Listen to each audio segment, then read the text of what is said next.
Hi hello నమస్తే నేను మీ శివమలాల tag తెలుగులో ఈ వారం హాట్‌స్టార్‌లో విడుదలైన 'యక్షిణి' అనే ఒక వెబ్ సిరీస్ గురించి ఇప్పుడు చెప్పబోతున్నాను.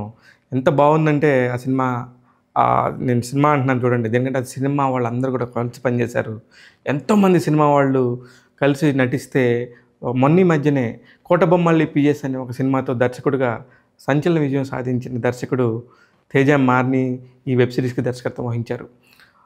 అలాగే 'బాహుబలి' లాంటి పెద్ద పెద్ద సినిమాలు నిర్మించిన ఆర్కా మీడియా సంస్థ శోభు యార్లగడ్డ, దేవినేని ప్రసాద్ వీళ్ళిద్దరూ కూడా ఈ వెబ్ సిరీస్‌ని నిర్మించడం అనేది నిజంగా చాలా అద్భుతంగా అనిపించింది.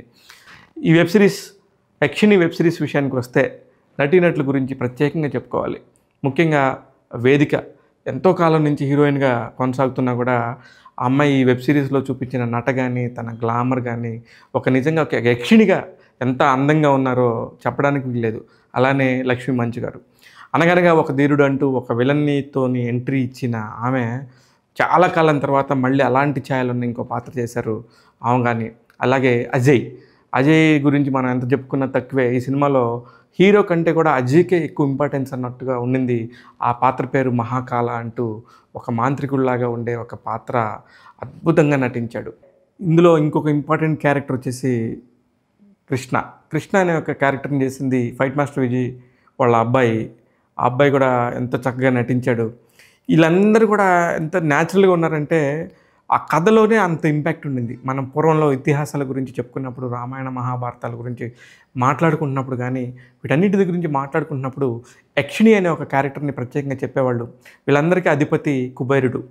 వీటికి సంబంధించిన ఒక కథను అల్లుకోవటం కానీ, ఆ అమ్మాయి భూమి మీదకి వచ్చినప్పుడు కానీ, ఇలాంటి ఒక అంశాలన్నీ కూడా జోడిస్తున్నప్పుడు ప్రతి ఒక్క విషయాన్ని కూడా విఎఫ్ఎక్స్ మీద చాలా పట్టున్న దర్శకుడైతేనే ఈ కథని బాగా రక్తి కట్టించగలడు.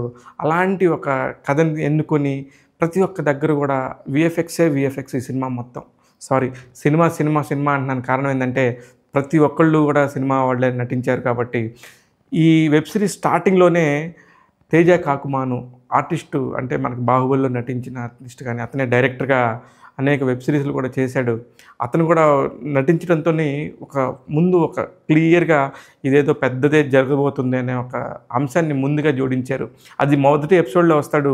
మొదటి ఎపిసోడ్లో మొదటి 10 నిమిషాల్లోనే తేజ కాకుమాను చనిపోయినా కూడా తర్వాత నుంచి కంటిన్యూగా ఎలా అవుతుంది అనేది ఎంత క్యూరియాసిటీగా మలిచారనేది చాలా గొప్పగా అనిపించింది. చాలా తక్కువ లొకేషన్సు, వెబ్ సిరీస్కి కావాల్సిన అన్ని కమర్షియల్ ఐటమ్స్ కూడా ఇందులో ఉన్నాయి. ఎంత చక్కగా అంటే ఒక్కొక్క డిపార్ట్మెంట్ గురించి ప్రత్యేకంగా చెప్పుకోవాలి. ప్రతి ఒక్కళ్ళు కూడా ప్రాణం పెట్టి చేసినట్టు అనిపించింది. ఖచ్చితంగా యక్షిణిని చూడొచ్చు. వెబ్ సిరీస్ హాట్‌స్టార్‌లో స్ట్రీమ్ అవుతుంది. దాదాపు 180 నిమిషాలు మాత్రమే ఉండటంతో చాలా తక్కువ నిడివి అన్నట్టుగా అనిపించింది. అందుకే నేను మధ్యలో కూడా అనేక సార్లు సినిమా అంటున్నాను. ఇది సినిమాగా వస్తేనే చాలా బాగా ఎంజాయ్ చేసేవాళ్ళని నేను అనుకుంటున్నాను. కారణం ఏంటంటే అందరూ సినిమా వాళ్ళే ఉన్నారు. అందరూ చాలా గొప్పగా నటించారు. ఒక మంచి ఇతిహాస కథని చాలా చక్కగా చెప్పారని చెప్పి నేను అనుకుంటున్నాను. అందుకే యక్షిణి వెబ్ సిరీస్‌కి ట్యాగ్ తెలుగు ఇస్తున్న రేటింగ్ 3.5 ఔట్ ఆఫ్ 5. నేను మీ శివమల్లాల్.